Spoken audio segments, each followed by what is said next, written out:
Hi, this is Andrew from Unleash the Archers, and you're watching Richard Metal Fan. Hey, what's up, guys? Episode 268 of Richard Metal Fan Interviews, calling from Zoom, and I have a returning guest, a good buddy of mine, my friend Andrew from Unleash the Archers. So, how you doing today, buddy? Glad to have you back Um, on. I'm doing well. Yeah, how are you doing today? Doing pretty well. It's a little bit tired after working like 10 hours today and Oh shit, yeah. had some dinner beforehand, but glad to have you back on. Thanks for coming Yeah, no, back. it's great to be here. Thanks for having me. Yeah, anytime. So last time we spoke, we were going through your history, but now we got some new Unleash the Archers music. We got the new album Phantoma, which comes out this Friday under Napalm Records. Yeah. I've already heard like the first few singles, and they're absolutely kick-ass. So you want to talk to me about like the whole writing and recording process, how the whole thing came to be, and that good stuff?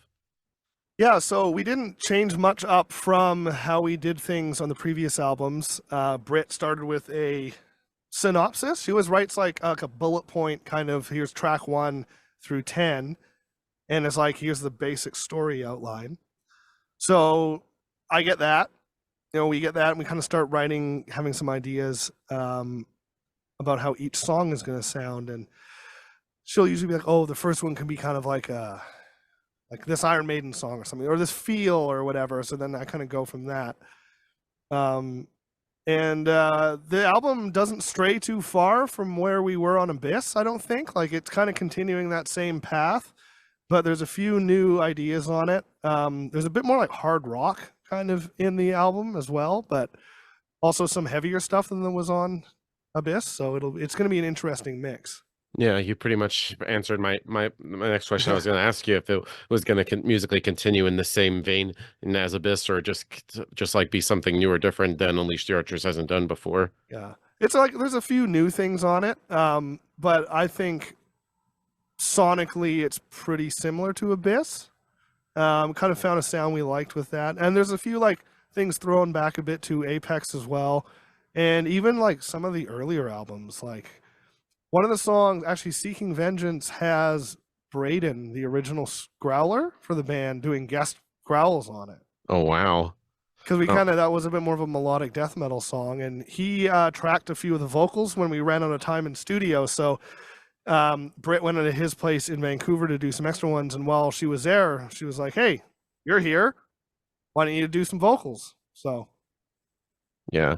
Now, yeah. now, of course, this is your band. This is y'all's sixth album. Of course, like I gotta ask, sort of like the most typical interview question, like Phantoma. So, how did you come up with the title? So Britt, it was like that's the main character of the story, and I can't remember how she spells it right now, but it's like PH4/AN. It's like this. She's a robot, like an AI sentient robot, and the name is like a model number, and it's spelt out almost like elements on the periodic table. But for all intents and purposes, it's Phantoma, and I actually don't know how she came up with that, but it's a cool name. It kind of works for it. So Yeah. Yeah, and I know like this is like another concept album, but this time talking about sort of like the future and sort of like hmm AI. So does there a lot of like research that goes in hand when sort of like making these concept albums? Because I know you guys have done like concept albums in the past with like Apex, Abyss, and etc. I know there's a lot of planning, especially on Brit's part with the concept. Yeah, and this one she was saying that it's a lot more literal, and this one takes place in like our future. So this isn't like a fantastic world. This is like a what if of our future, and it takes place like it's only like 80 years from now or something. I know it says the year 12,089, but that's supposed to be like 2089 or something. I believe.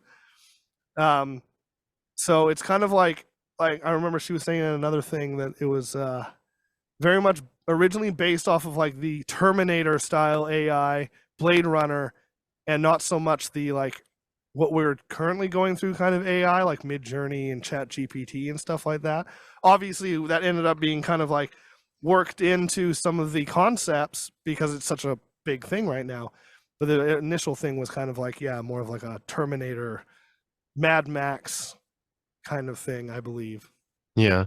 And I know you did like the music video for Green and Glass, which has like an artist and AI trained on it. And I know like apparently that got like a lot of shit Yeah, from yeah. it. So how do you feel about like the video and sort of what do you have to I'm say about like the shit talkers? yeah, I mean, I love the video. It was a risk for sure. We knew that there were some issues with the ethics behind it. Um, but we tried our best to counter that. Um, the video took a long, long time to produce. It was like 6 months at least. It Oh wasn't just like wow. a prompt in an AI. It was like the backgrounds and a lot of the effects were made from scratch in Unreal Engine, and the characters, like, we acted in it, so we were on in front of a green screen, and then basically we used an AI program to draw over top of us. You've watched the original, that Lord of the Rings animated one from the 70s. I have not only seen like I only saw like the actual like original movies in the theaters with Elijah Wood and shit. Oh, okay. Yeah, so in the 70s, I think I remember who it was but there was an animated version of the Lord of the Rings, and it used rotoscoping, which is like where you basically have actors act and then you draw over top of them. And actually a lot of Disney movies in like the 90s and even like Snow White and all those ones did that as well. And that was basically the technique we used, except instead of having like someone physically draw it, it used like a computer software program to extrapolate and train on the art of our graphic designer, which then was put over top of us. Yeah. And it's a very new technology, and like it's still in that kind of like scary zone where there's already like there's apps that are writing music now, you know. So it's like I understand people's fear from it, but it's just like we have wanted to do something like that for so long, and it was like we could actually get the like an animated looking video for the story, and it was just we just it was a risk, but Yeah. we're happy with how the video turned out.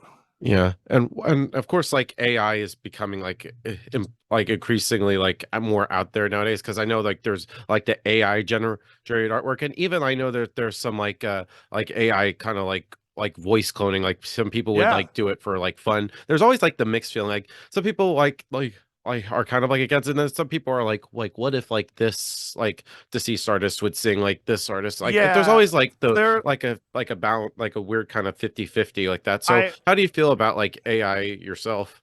I, I am pro and like, but questionable about it, right? So I don't know if you're like a country fan at all, Nah, but yeah. But you know who Randy Travis is? I heard of him. Yeah. So he was like a country singer in the late '80s. He had a stroke a few years ago, and he can't sing anymore. And he just released a song using an AI clone of his voice to put out a song for the first Yeah, time in like 10 years. And it's like that, it's odd, right? Like he's still alive and he's working on the production, but he can't sing. So he's using that to clone his voice to put out music, which is kind of like, it brings up some things, but it's like, is that kind of like, it's almost like having a prosthetic leg or something like that, right? But then the ethical quandary is like, yeah, what if we release fucking like Elvis songs or something like that, right? Or like Beatles songs or whatever from like deceased artists, and it would have to be like, do they have? How do you get permission to do that and whatnot? And I've seen a lot of things online, like joke stuff, where it's like, what if Hank Williams sung that new Beyonce song or something like that, or like taking old artists' voices and mixing them up with things, and it can be kind of like it's really funny and like and wild, but it does have like some ethical debates with its use. There's another Instagram that I recently followed, and it's like, okay, so there's this new app called Suno. I've used it just to like see what it can come up with. I think like a few weeks ago I was like, all right, write a power metal song, and it's like it's not perfect, but it's like there's some like cool stuff in there. yeah. But there's someone that's been using it to like recreate like or just like make songs that sound like they're from like the 60s, like R&B songs, but they're all like really crude lyrics. So you're making like these funny songs about like just like almost like Steel Panther lyrics or something like that with like old doo-wop and stuff.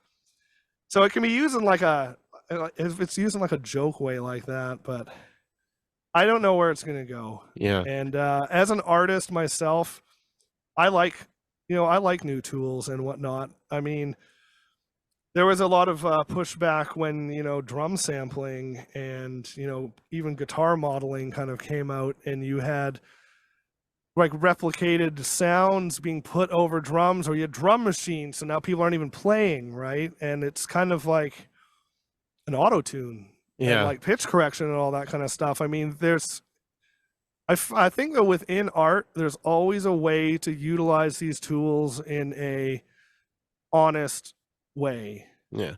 And definitely like the one accusation is that like artificial intelligence is just like a generic kind of like throwaway product. Because I feel like it kind of like when I listen like AI like covers and stuff, I feel like it doesn't lack sort of like It soul and lacks that, emotion behind yeah, it it. lacks that like certain thing.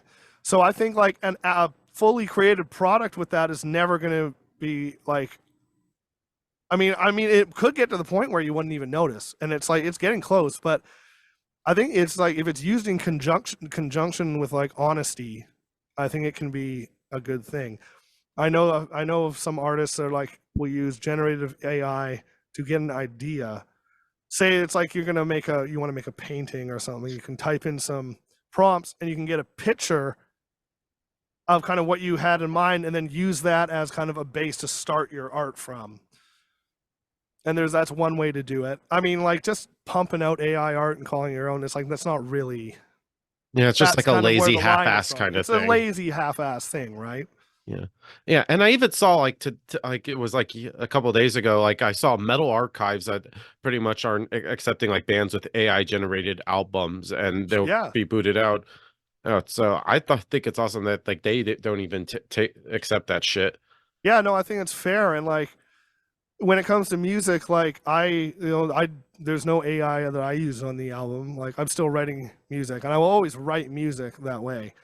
Um, but to me, if you're gonna write AI music, it's and put it out, then you have to make sure that people know that, and it's its own thing. You can keep it as a separate thing, right?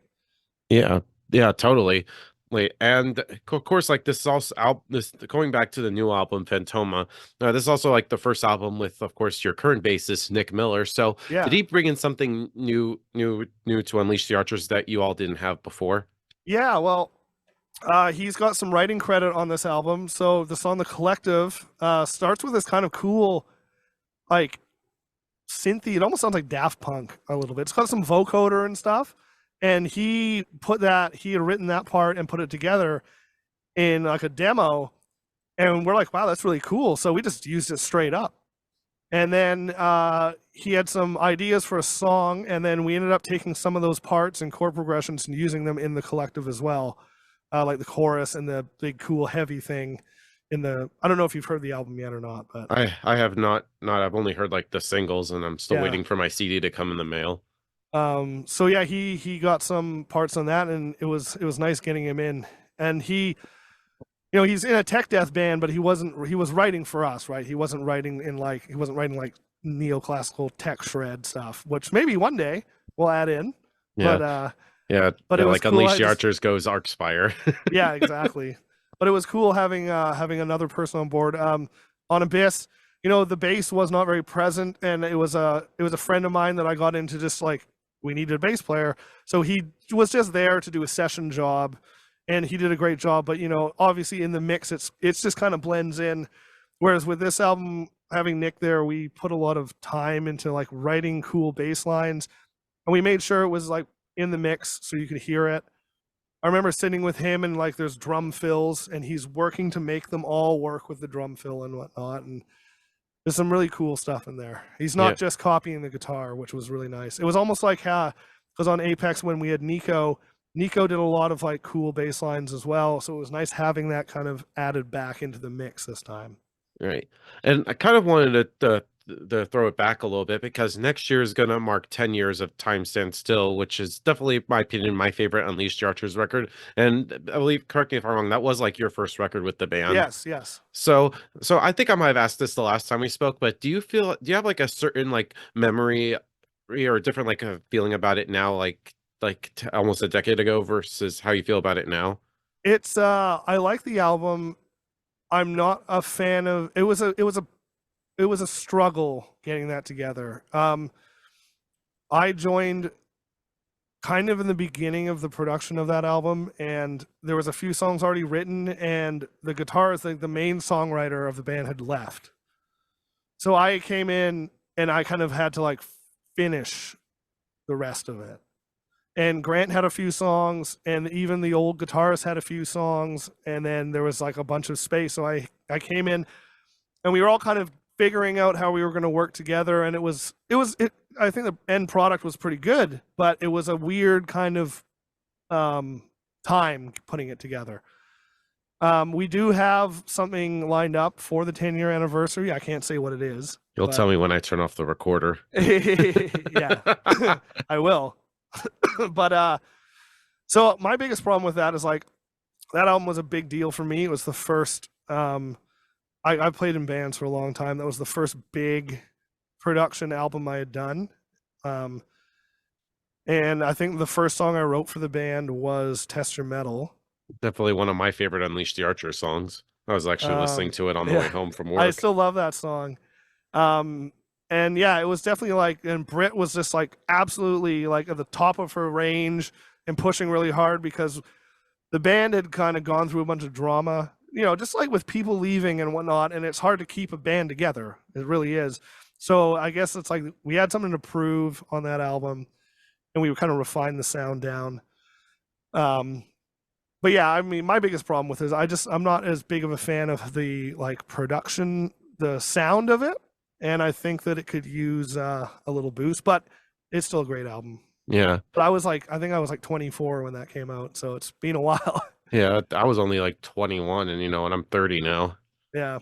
Yeah. And I know that this year, even though you weren't on the album, but this year does mark the 15 years of the first album, Behold the Devastation. Right. And Yeah. and I wanted to ask you, even though you weren't on the album, but what I wanted to ask is, do you remember like the first time you heard the album? Yeah, I was living with their bass player at the time. Zach. And I'm pretty sure we lived. And then I also like I knew Mike, the original guitarist, and I knew all of them because we used to play shows together in Victoria. So I remember hearing like the first mixes and stuff of these songs, and I was like, damn, this is sick. And you know, I was like, I don't know, 18, 17, maybe even younger, something like that, around there. And I was a freshman in high school. Yeah, that album came out 2009. Okay, so I was like 19, 20. Yeah. And yeah, I was living with with the old bass player, and I think my other band was also living with us. And yeah, we used to play shows a lot, and I thought it was great. And yeah, it was Unleash the Archers and my old band Archon Lead, who Grant was in, and we would all play around Victoria and do some like tours in Canada and whatnot. Yeah. And then yeah, that was great. It's my favorite of the early albums. Like I like it more than Demons. Demons is great, but I really like Behold the Devastation. All right. Right. And sort of like in the end to sort of wrap things up, what's next for Unleashed Archers? I know you got that awesome tour with Powerwolf coming up. I got my ticket for the show in Atlanta. And it's just anything else with the release of the Phantoma that you would like to plug, if you're allowed to say? Well, we got a bunch of touring coming up. We're doing Australia beginning of June. And then we're back for like 2 weeks, and then we're in Europe for a month and a half doing the festivals. So if you're in Europe, we're playing all over the place. Germany, Sweden, Finland, Romania, I think Spain, UK, etc., etc. And then we're back doing the Powerwolf tour in September. And then we're gonna have a few months off, and then we just got announced on the cruise today. I saw that, and I was like, fuck yeah, I get to see my homies. Yeah, it's gonna be great. We played in 2019, and it always lines up on my birthday, so I'm like super stoked. Oh yeah, happy birthday! I had my 30th birthday on the cruise in 2019. So yeah, I'm gonna buy you a drink when I see you. Sounds good. One of those big Foster's cans. Yeah, I had that. I actually went on the boat for the first time this past January, and it was Nice, nice. amazing. Definitely a life-changing experience. I'm Oh already going man. back. They definitely so far we only have like a third of the lineup, and I'm already like sold. Yeah, Already yeah. got my The lineup cabin looks booked and great. everything. And There's like some, when I first saw like Emperor, I was like oh yeah. done.